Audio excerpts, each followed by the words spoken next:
It is estimated that 34.5 million children have lost their mother, 101 million have lost their father, 17.8 million have lost both parents, leaving an estimated total of 153 million orphan children worldwide. This comes from ChristianAllianceForOrphans.org. Before I continue, I'd like to address my sources, and they come from the following: ChristianAllianceForOrphans.org, the Holy Bible, ckaininstitute.org, ehow.com, acs.hhs.gov,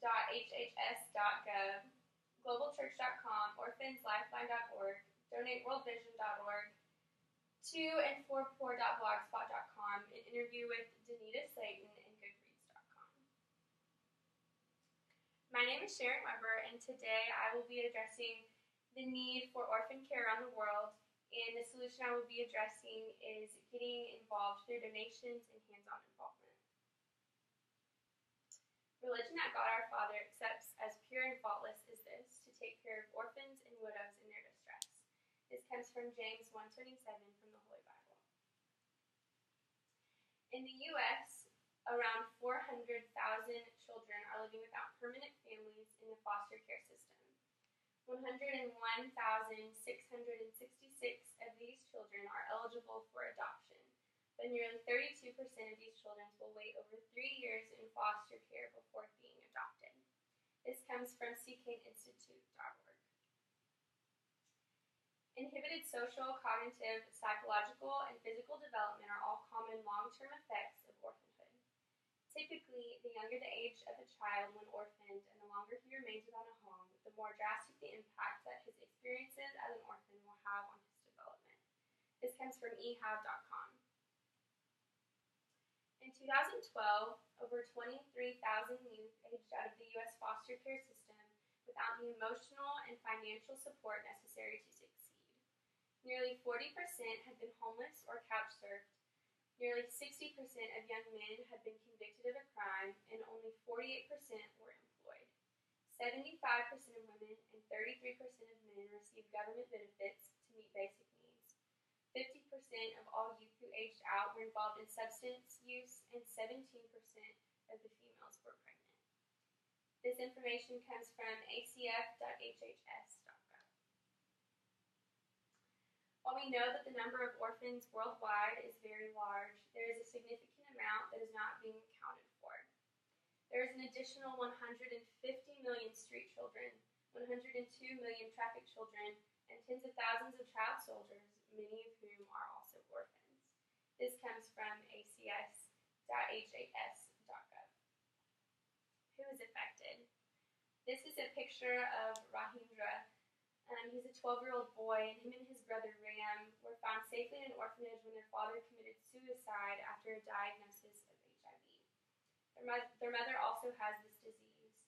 The boy said that men would frequently visit their mother, giving her money when they left. 2 years ago, their mother returned to the orphanage and retrieved Ram. She makes him work for food near their home, and today the boy's mother is still very ill and near death. Ram's future is very uncertain. This information comes from globalchurch.com. On a recent trip I took to Honduras, I was privileged to be able to meet a young girl named Carla. She is an orphan, and her father was murdered when she was very young, and her mother has been in and out of jail her entire life. She now lives with an extended family member who is a very loving and Christian family and provides her with a stable home.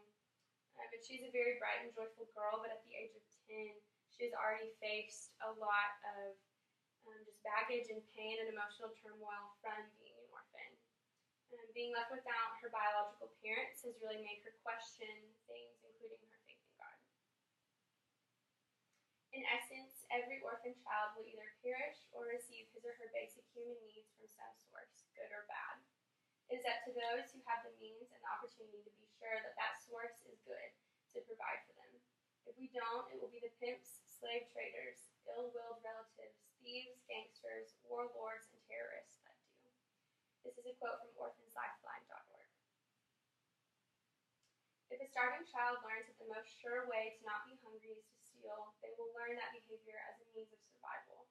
If being, for example, a child soldier or a terrorist means that they are fed, clothed, and receive attention and praise from an adult figure, again, they will learn that these types of behavior bring them rewards, supplying them with their needs. In a sense, they will become what they have learned in their struggle to survive and belong. This is also a quote from orphanslifeline.org. No, I will not abandon you as orphans. I will come to you. This comes from John 14:18 from the Holy Bible. It is impossible to completely prevent child orphanages from happening and from children from being left without their biological parents. However, it is possible for us to do everything in our power to help these children that are in these situations. As stated from the World Vision website, there are many ways to get involved and help orphans in need. Whether it is providing school supplies, aid for those living with diseases, or simply providing them with food to live another day, there are an abundance of ways to make a lasting difference. This is from worldvision.org. In an interview with Danita Slayton, she is a donor to the World Vision campaign, and her family provides money that goes towards a child's food, money, and shelter every month. She takes yearly trips with her family to see their sponsored child, and they have been able to see firsthand how their money and their donations have truly impacted this child's life. If you can't feed 100 people, then just feed one. This is a quote from Mother Teresa that comes from blogspot.com. A step-by-step explanation of how the solution should be implemented is the awareness of the need and then the conviction to make something happen to make a difference in these children's lives. It is also truly important to find an organization that best fits your needs and your desires as a donor, and just things that you feel very convicted about and passionate about helping. While you may not gain anything physical, the emotional blessings on you as a donor are infinite. They make a lasting impact on the orphans and the donor. If not us, then who? If not now, when? This is a quote from John E. Lewis and comes from Goodreads.com. In conclusion, the two main points that we've discussed today are the need for orphan care and the way that you can find an organization that you feel passionate about and make efforts to support in any way possible. After the statistics and stories, I want to challenge you to find an organization that you're passionate about.